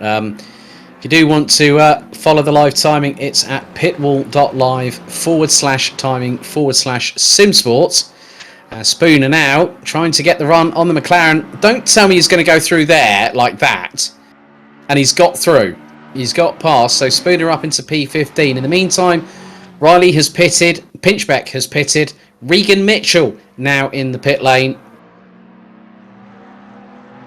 And yeah, this is going to be interesting. We've got just over 10 minutes of the pit stop window to go. Now everything has changed quite a bit, because the battle between Sean Campbell from Divario Corsa and Martin Buchan is now for de facto P5 at the moment. So Stapleford and Mitchell will be coming out of the pits. Spooner still going side by side pretty much with Wilson, who gets into the slipstream of the Lexus. Now the McLaren has a lot more torque than the Lexus. 4-litre twin-turbo V8 in the back end of the McLaren. And then it's a 5.4 litre naturally aspirated V8 in the front end. And, that was not going to work. No. And has there been dramas? Oh no, Regan Mitchell's just been hit as a result. Chris Wilson trying to be brave there. Touches with the left front of Max Spooner. And then all of a sudden, Regan Mitchell, who I think had only just come out of the pits.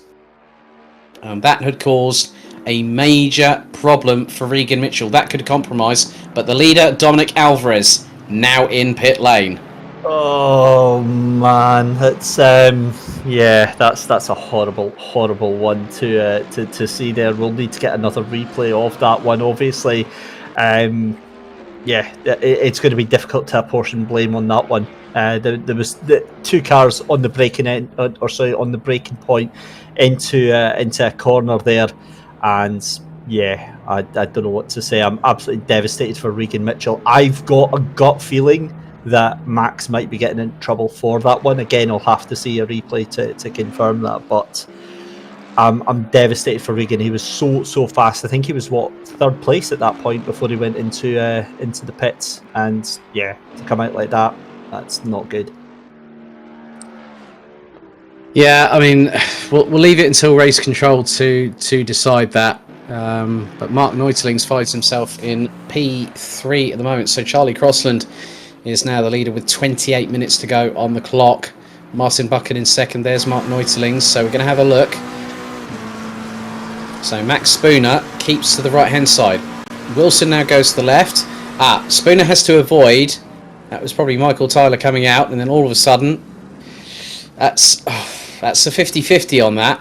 I mean, because the way that they were going into the braking zone, Chris Wilson might have been possibly the best place of nearly half a car length ahead, but it's all down to what race control decides. So I'm on the fence on that one. I'm not going to risk my neck on that one, because I'm just a bloke that likes talking about racing, not making decisions. I'm going to be a little bit braver. I'm not going to apportion blame on that, but I'm simply going to point out that when you watch that replay, Max did actually come over from the middle of the track over very slightly to the right before putting on the brakes and then braking. If Max had caught that car on the middle of the car, that wouldn't have happened. It was just because that he was at the back end of the car. Definitely no fault, definitely no blame. But that's going to be a difficult one for race control. In fact, here we go. And the thing is obviously he has to move over here. But watch this middle line. It's here. It's over here. He's moving to the left very slightly. And again, I don't think there was any maliciousness. There was certainly no, it's just a difficult one. For me, that is a racing incident. But it's a racing incident, I think, that didn't need to happen, if that makes sense. Yeah, I'm going to side with the fact that to me it looks like a racing incident. They were both going for the same bit of tarmac, and it didn't work out for one in particular, and we had an unwilling participant in the form of Regan Mitchell. But Charlie Crossland now is in the pits, and so the highest placed driver at the moment behind Crossland, that has already done their pit stop, is the person that was leading coming in, and that was Dominic Alvarez. But at the moment, Crossland still in pit lane. Will Alvarez come out in front? Now, Crossland hopefully might have done so. I'm not 100% sure, but we'll wait and find out over the next intermediate. Because that, for me, there is Crossland. Now, he's come out in P12. So, Alvarez back in the lead. And Crossland's got an opportunity to move a little bit further up the order.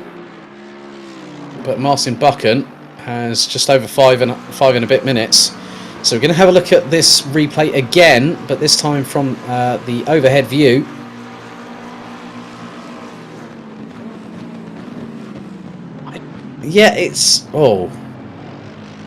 And Regan Mitchell got a proper whack into the right-hand side of that Ferrari, didn't he? a lot of damage to that car, Regan Mitchell, and he's the real loser out of that. If it had just been them two, then nothing would have been said by that. As we see Martin Buchan into the pits, I was actually glad we had some distraction, so I didn't actually have to talk about the fact that Martin was in the lead of the race there. But he goes into pits, and so does Martin Neutlings and Stuart Ross French as well. Yeah, as they too will dust themselves off and get back on with that. I just hope that there's not too much damage to the car of Regan Mitchell. Just looking at the lap times that Regan Mitchell has been putting in just now, doesn't look to be too bad. 1:49.4, so he's still a little bit off the pace, but yeah, let's hope there's not too much there. Chris Wilson, having yet to pit, has got Kieran Vidago going around to his immediate left through Parabolica. Wilson now dives into the pits. And I've just spotted Charlie Crossland not too far behind, along with Tim Lane. And that will be more than likely the trip. I think that's the 445 of Michael Tyler, the sole eTeam BRIT Aston Martin here tonight. There we go, Alex. That's what I like to see. Bobby Trundley leading the race. Let's have some more of that, please. Well, we have had 2 retirements, it looks like. We've got Will Dendy out on lap 10. Rich Smith didn't even make it into the Rettifilio chicane after what happened earlier. Chris Wilson now in the pits. Goldschmidt has made it up to 18th position, so she's had a great run so far after what happened initially. And now has pitted. Got just over 3 minutes to go, and the cheers are coming in. Bobby Trundley now gets rid of his 15 seconds of fame, and now it's Ben Brown's turn in the spotlight. The number 22 also decides to pit, and I would think that very shortly we should have Tim Lane jumping into the pits very soon. And there is Dominic Alvarez, who will become once again the race leader with about 22 3/4 minutes still to go. And at the moment, I have seen that Dominic Alvarez is the fastest lap holder around this circuit this evening. A 1 minute 47.844. There is Joel Schmidt. She's just made her way out of pit lane, but obviously can't encroach on the white line. Otherwise, that's an automatic penalty. And comes out in front of one of the Canan Casual Apex cars. But it has been a pretty good performance so far from Dominic Alvarez, hasn't it?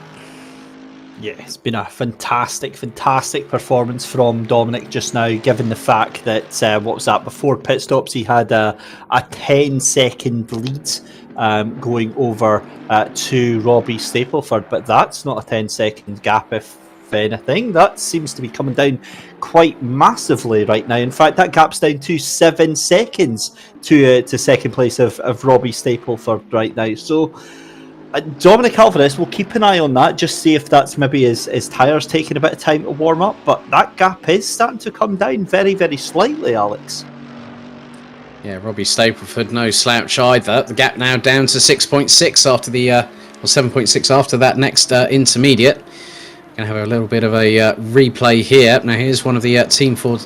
So that looks to be possibly Joel Schmidt, I believe. That's going through into the Della Roggia chicane. Oh, and the Canan Casual Apex cars not having a great... 3 into 1, do not go. And I think the Lamborghini might have been at the heart and centre of the matter by what I just seen right there and then. 60 seconds to go on the pit stop window. Tim Lane could be the first driver to be pinged unless he gets his backside into that pit lane sharpish. Because even if Tim Lane did... Now, what? Where is... there's Tim Lane at the moment, the number 44, Aston Martin. Now, Max Spooner in previous folklore here on the eTeam BRIT GT Challenge has literally gotten in by a second or so. Good evening to Tom Bunty from Grid Finder. Good to have you with us as well this evening. And here is Tim Lane with 21 seconds on the clock remaining, getting into the pits. So we'll serve a mandatory 30-second pit stop, have a fresh set of tyres on that car. And now it's a 20-minute sprint to the checkered flag. Sean Campbell battling away with Mark Neutlings in the 555 Perceptive Perception Bentley Continental. David Simon going side by side with Bobby Trundley. I hope you've got a good foot on the brakes there, David, because there is Trundley. He keeps it pinned in front and stays in what is 11th position coming through the Rettifilio chicane. Nice bit of battling between these two here. Fair and a nice little fight that they've got going on. It seems to be going sort of one way then the other. David Simon going up to the inside. Now this is coming up to the second chicane, and they're very quickly coming up to the 24th place car there. That is Michael Tyler in the 445, moves out of the way. Great awareness there from Michael to let the faster cars through there just now. But David Simon, yeah, he's looking very menacing, but yeah, look, you've got to be a big brave boy to try and take on Bobby Trundley, because bad things happen. Big Bad Bob. Triple B, there you go. New nickname for Mr. Bobby Trundley as they make their way through Seraglio, heading down towards Ascari. Mercedes seems to have a good pull. Now, obviously, with the Evo variation, has a bit more torque than the non-Evo. Good thing is that Bobby Trundley making that car very wide. I mean, it's got big rear haunches, has the Nissan GTR GT3 Nismo. And looking towards the left-hand side, heading down towards Parabolica, is David Simon from Team Fordzilla. And don't tell me he's going to try and plant it around the outside of Bobby Trundley. You've got to be a brave person to do that. But with Trundley having the apex through the first part of it, the Nissan's going to get the run coming out of that corner. And David Simon's got to do all the hard work again. What an absolute lad for that one. That was brilliant stuff out of the Parabolica. It's going to be an absolute drag race down the start, finish straight then with 18 minutes left to go. And I get the feeling this is going to be lap after lap after lap. These two are going to be fighting out. David Simon might have the run down into turn one. Bobby Trundley going to try and be late on the brakes again. Very gently round for the both of them. This is what I love about it. That is what Assetto Corsa competition is about. There is enough room for those two cars to be side by side. And do not be surprised to see if this keeps going on for another 6-7 corners. Yeah, there's David Simon now stretching his legs and gets ahead, but Bobby Trundley tries to do the old Nigel Mansell dummy, going through into the Variante della Roggia. And on that particular occasion, it was close, but no cigar there for Bobby. And there goes the old flash of the headlights. The mind games are now in full effect here, David. They really are. I've been slightly distracted, Alex, because I'm looking at that gap between Alvarez and Robbie Stapleford, and that's now coming down to 7 seconds. So very slowly, Robbie Stapleford starting to chip away at that gap over your race leader right now, and that's a very different story from what we saw for the first half an hour, because Alvarez was absolutely unassailable. There was no getting anywhere near him right now, and Alvarez has got a couple of lapped cars that he's away to put a lap down on in about 25 seconds time. Yeah, I think you're not half wrong there, but the good thing is that he knows that he's got a little bit of a window of opportunity, possibly a small amount. I say this with the biggest enunciation on that, with a little bit of an amount of being able to keep that car ahead of everyone that's in front, everyone that's behind, but also getting past that back marker traffic very quickly indeed. And that's what you need to do. You need to be an expert, not just at leading at the front, but you've also got to have that experience of being able to know when you can get through back marker traffic, get through, get the job done. And at the moment, he's got the 105, that'll be Bradley Brockey's, and then the 68 of Chris Wilson, the two cars ahead of the current race leader. This will help Dominic Alvarez get him some points on the board, as we've got just under 16 minutes remaining. But Alvarez is winding up the wick on that Mercedes. He's got the gap up to nearly 7.4 seconds over Robbie Stapleford. Yeah, it's starting to ebb and flow now, so I don't think there's too much to worry about just yet. Here's a replay then, and this is going to be Max Spooner then, and he's got one of the Fordzilla cars on the outside. Yep. Goldschmidt, and Max Spooner outbreaks himself and nigh on straight lines to Rettifilio. Well done, Max. At least you kept yourself out of harm's way on that particular occasion. So Goldschmidt, she's now back up into 20th place. It's been a difficult encounter for the number 74 from Team Fordzilla. There are 2 camps of Team Fordzilla. So Goldschmidt partnered with David Simon in Team Fordzilla Orange. And looking at things as they stand at the moment, with Charlie Crossland in P5, Dominic Alvarez leading the way, I think we could have a change at the top of the team's standings. It was Simsport Solutions leading the way coming into this first round on 33 points, but this could really catapult Team Fordzilla Blue to the top of the timesheets, to the top of the standings on the team's side of things. Sean Campbell still trying to close in on Mark Neutlings, and coming up close and personal, getting closer and closer as the minutes tick down, is Mr. Martin Buchan. Really is fantastic to see after the crazy opening 10 minutes of the race. It's been a classic remainder that we've got, and setting ourselves up nicely for a final 15-minute dash for the cash. Alvarez looks to have this one settled in the books already. That gap now firmly at 7.3 seconds. It's not coming down at all. So Alvarez doing everything that he needs to do. Good to see again that Regan Mitchell back up to speed now, 1:48.5 that last lap round, as we see Bradley Brocky's trying to close up on the number 68 that's just in front of him. And of course that is Chris Wilson that he's trying to catch up on. But as I said, 15 minutes left to go, Alex. The track's starting to cool down very slightly down to 32 degrees. And these cars are now going to get faster and faster. And indeed, the 63 brings out the yellow flag, and that's Max Spooner, and that's on the exit of the Ascari. Again, for the second time this race. I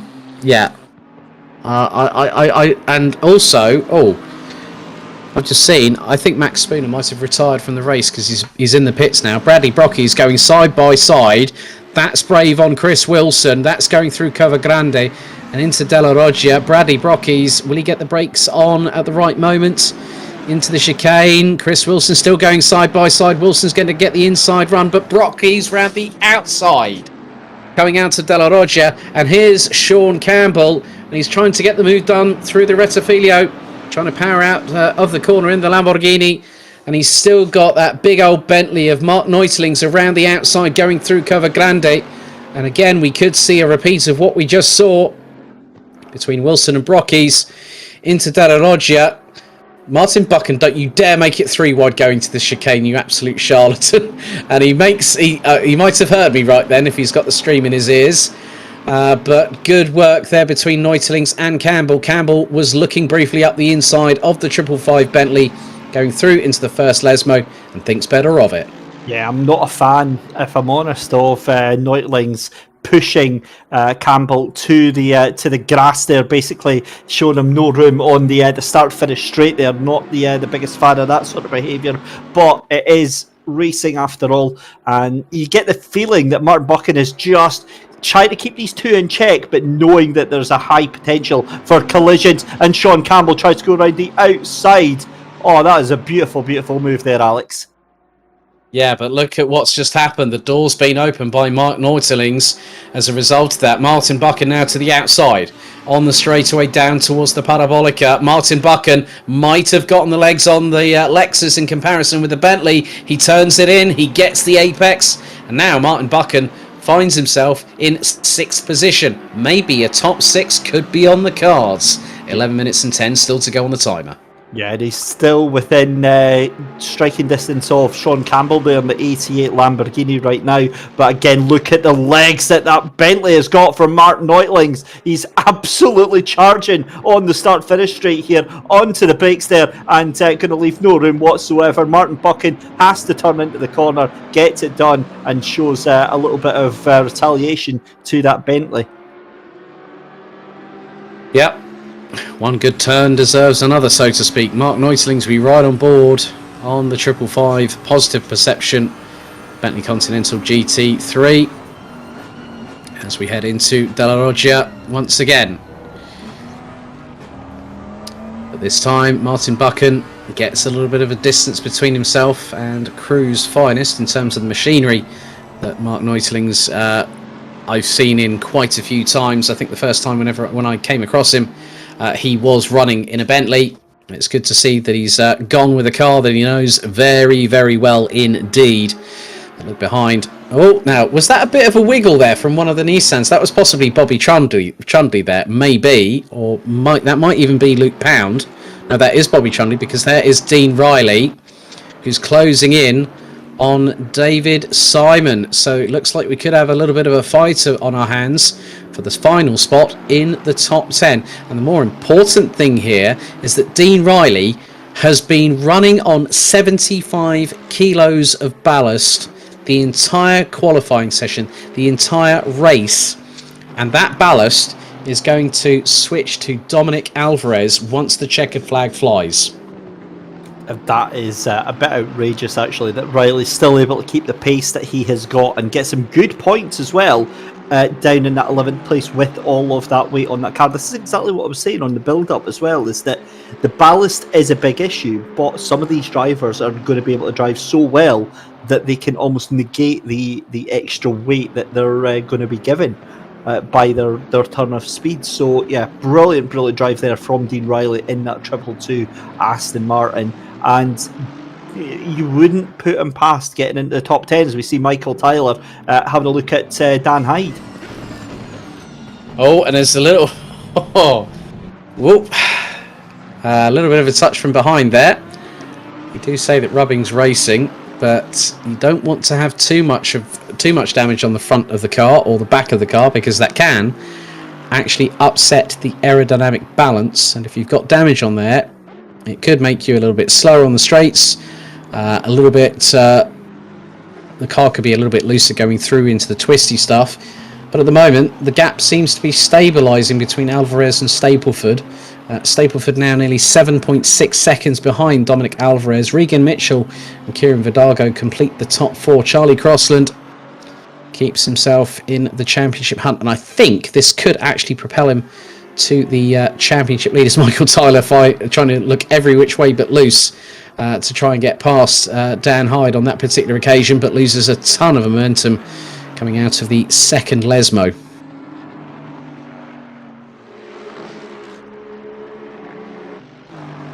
So 7 minutes 40 left to go in the race here. Bobby Trundley still trying to hold on to the back of Dean Riley, and yeah, this has been a good performance. Some good points from Bobby as he power slides that GTR around the Parabolica there. Not the ideal line, but it keeps the foot in and it keeps the power down to keep his foot in on that one.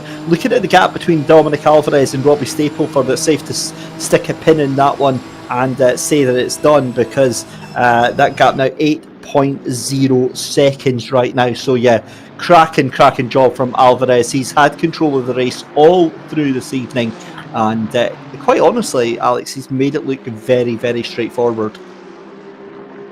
Indeed. So Trundley closing in on Riley. The gap between them 0.6 of a second, or just over 0.6 of a second. David Simon looking to score some points on this particular occasion. Good to see Adam Isalovic from the Simsport racing community. He's just got home from work and able to watch the rest of the race as we are into the last 6.5 minutes. And looks like Max Spooner has actually managed to get back out and is 3 laps down off of the leaders. We're on lap number... Dominic Alvarez, as I was just about to say, we're on lap number 29. Dominic Alvarez has just completed lap number 29, which will be the same for Robbie Stapleford. And very soon, Regan Mitchell. Martin Buchan closing in on Sean Campbell. Good evening to Dave Hedges, another one of the Simsport racing community. Drifter Dave, as he's more commonly known. But I know these going to be back in the saddle in a few months' time, having had some back trouble as of late. But this battle here is going to get really interesting. And now Bobby Trundley has got past Dean Riley, and what he needs to do now to... Luke Pound has just obliged and gone exit stage left, and then Dean Riley's decided to go up the inside of Bobby Trundley, of all places, through the Parabolica. That's brave from these two, and now they're going to go... It's a bit of the old Dominic Toretto sort of syndrome, fast and furious, down towards the Rettifilio chicane. Riley's got the inside line on Trundley. And this is the battle for P11 on the road. And Riley gets through. So some good racecraft from these two here, David. Yeah, and it's definitely not over yet. Look at the pace that Bobby Trundley's got, the acceleration out of the corner there. And we did see that briefly, picture in picture. Martin Buchan gets past Sean Campbell to take back that 6th position. I think 10 seconds behind Charlie Crossland is going to be too much of an ask with Bobby Trundley right now onto the rear end of Dean Riley. And if there is a man that you do not want in your rear view mirrors, Alex, is Bobby Trundley, because come hell or high water, he is going to be making his way past. Yeah, so quite... yeah, I think you're very much on the point, on the money with that one. So, yeah, you don't want that person in your rear view mirror bearing down on you like a ton of bricks. But we've got 4 minutes and 15 still to go. And at the moment, Stapleford is trying to close the gap. Alvarez looks to be on a little bit more of a Monday evening cruise on the way home from work, because he's just put in a 1 minute 50.166. Robbie Stapleford has got the gap down to just over 7 seconds as of the start-finish line, as they are now making their way through De La Roggia, and it looks like Dominic Alvarez has actually got Goldschmidt just conveniently behind at the minute, going through the 2 Lesmos. But with 3.5 minutes, Alvarez has pretty much sewn this one up the minute he got the advantage, and the unfortunate incident that involved Goldschmidt, who ended up going into the barriers coming out of Ascari. Yol's race was very much compromised, but she's managed to get up into 18th position and is 17.7 seconds behind Charlie Purr in the number 888 Cadan Casual Apex number 2 Cadan Casual Apex 2 Ferrari. Stuart Ross French has also started off well with a 6th back at Kyalami, having had a great battle with Will Dendy. Now closing in on Portugal's Paulo Tempera in the sole Audi R8 LMS GT3 Evo that we actually have on this grid. Ben Brown still in 15th position, and Bobby Trundley is about 6 seconds up the road from this battle as Ross French and Tempera comes through the Lesmos, as does Ben Brown. But just keeping an eye on what's happening between Martin Buchan and Sean Campbell. Half a second separates those two, and they're still battling over 6th place. But at the moment, Buchan looks to have that very much in the bag.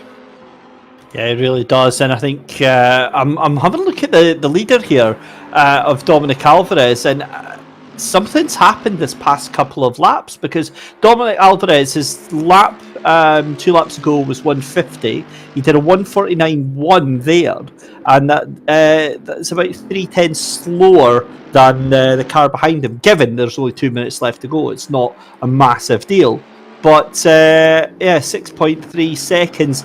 The skeptic in me, the really, disgruntled old man, Alex, I would be fooled to think that they were trying to make some sort of beautiful photo finish here. Well, considering it would be a good one for the team at Team Fordzilla.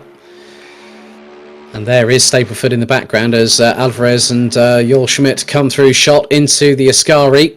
And next time around, it will be the 33rd and final lap of this race, round 2 of the 8-round calendar, which heads to Little Budworth in Cheshire at a lovely little track called OULTON Park. You might know of it. But we've got 60 seconds on the clock. Alvarez will come through, and at the end of this race, will have completed nearly 120 miles of racing. Alvarez crosses the line. 1 more lap remains. And the gap between Alvarez and Stapleford is 6.5 seconds. We go back on board with Stuart Ross French, who is trying to close down on Paulo Tempera from Portugal in the number 8 Audi.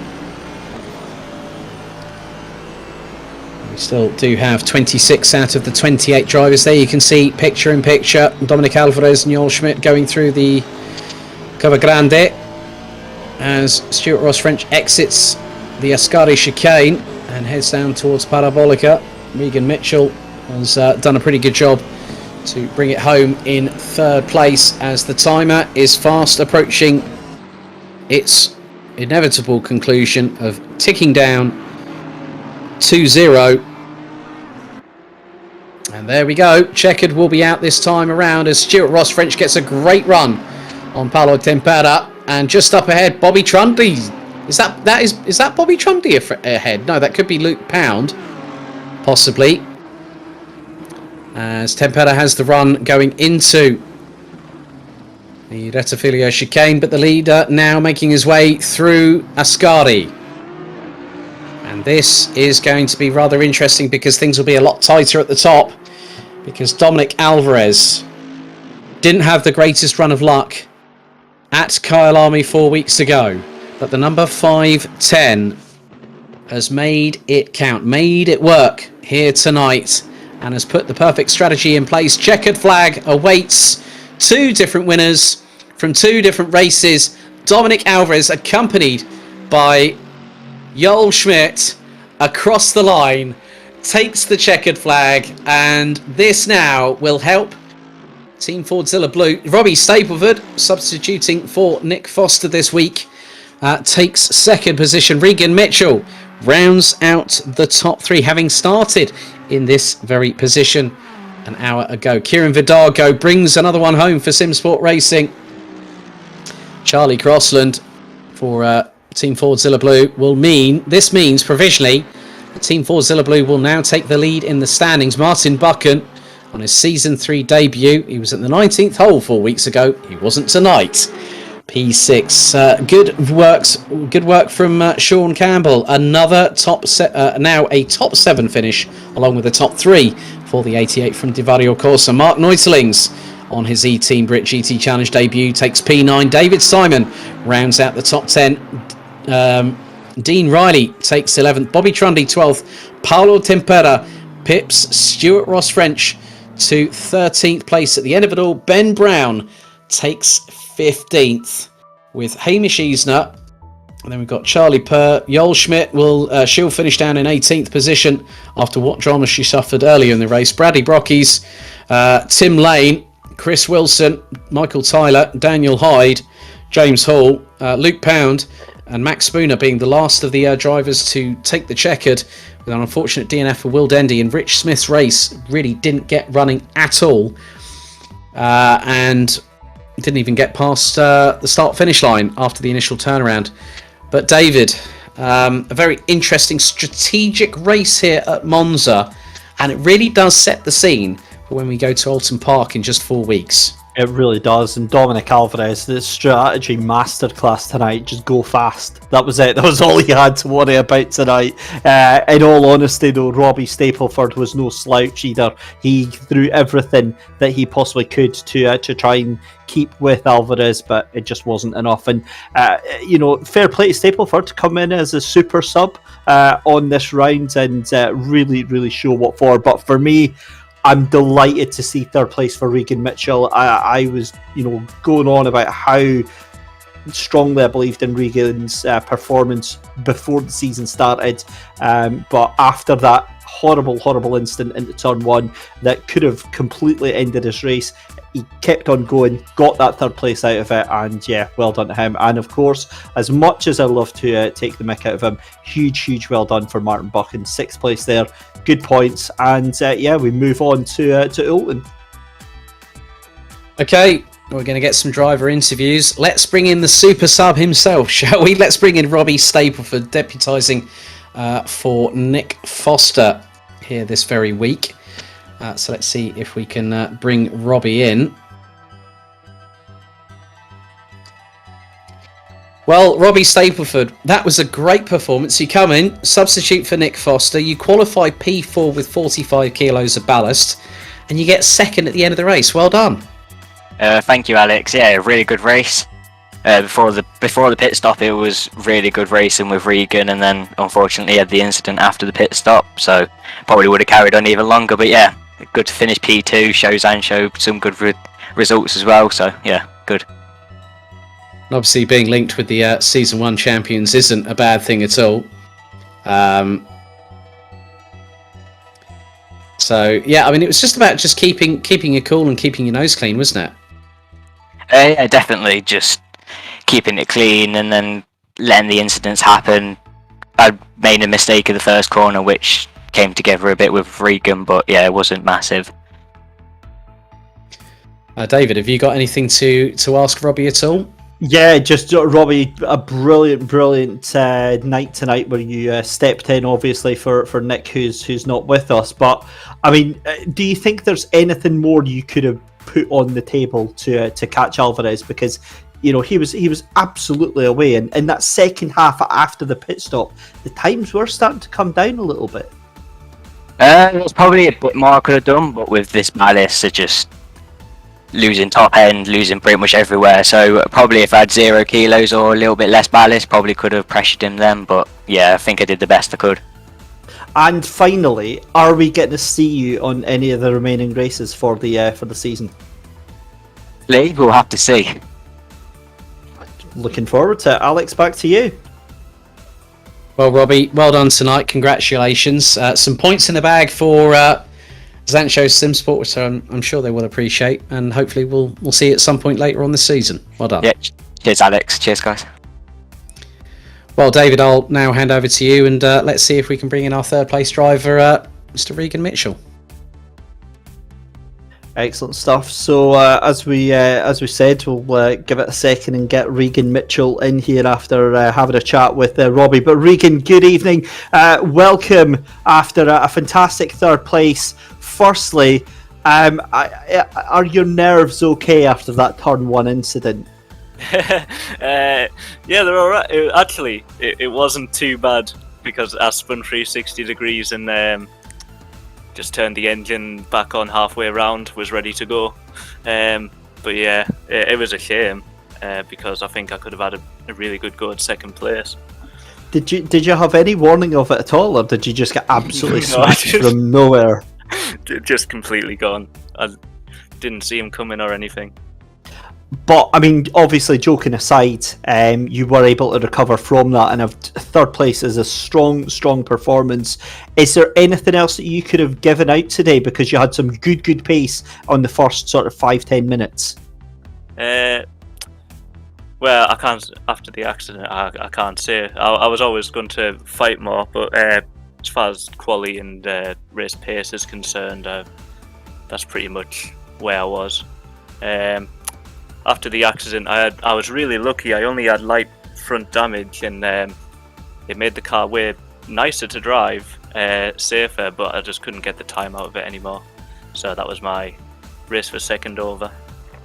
And obviously, going in towards OULTON next month, you've got a considerable amount of ballast. How do you think the car's going to handle at the track with that weight? Well, I'm dreading it, to be honest. Last time I did a league race at OULTON Park, every single Ferrari in the race spun out. So some good positive vibes there then. Yeah, I'll do my best. Excellent stuff, Regan. Thanks very much for joining us tonight, and well done on taking that third position. Thank you. Big thank you to Regan there for joining us. But we have one more driver to interview before we call it time for tonight. Well done. Congratulations, Dominic Alvarez. Firstly, good to see that you're back where we were kind of expecting you for Kyalami, but obviously Kyalami didn't work well. But here at Monza, you proved a point tonight, didn't you? Well done. Hello. Well, it was pretty cool. Did not have a disconnect this time, to be honest. Mm-hmm. No, the first round was pretty unlucky. First that accident in the turn 1, and then the disconnect like 5 minutes before the end. It was pretty frustrating for me. But no, I knew the Merc was pretty good on this track, and I have no ballast thanks to the things that happened. And yeah, it was like just managing the distance to Stableford and to Mitchell, to be honest. And it was pretty difficult after my pit stop, because I've got pretty early 18 seconds damage because of 2 backmarkers that didn't know I was there, or I don't know what happened there. And yeah, I'm just glad I could manage to keep the distance between them and finish on P1. Yeah, I didn't expect it, to be honest. Yeah, I mean, it was really, really good to see that Goldschmidt decided to accompany you across the line in a Team Fordzilla photo shoot opportunity right there at the end of the race. But for Yol, it was a real disappointment for Yol, because she was right behind you, got back in behind after the start. You both took it very easy through the first chicane, but then Yol's race came undone, and it was very much going through Ascari, whacked the curbs coming out of the left-hander. The car went off, the front end hit the barriers, and then all of a sudden, Yol's then got a lot of work to do, but still managed to get the car back home in 18th. That was still very, very a good thing to see, that you Team Fordzilla drivers don't give up no matter what happens. Yeah, it was a shame that happened to him. I was crying. But, well, it's just like always, that's something that happens never in the practice, but it happens when it counts. And that's very frustrating. But I think he will be coming back again stronger in the next round with no ballast, so don't worry. Yeah, now we have to talk about OULTON Park, round 3 in 4 weeks' time on the 20th of September. The Mercedes is going to be a bit of a handful. How do you fancy your chances at OULTON Park? It's a very different circuit to what we have here at Monza. Well, I have no idea, because those two are my first races with the Merc in this game, and I never driven OULTON Park.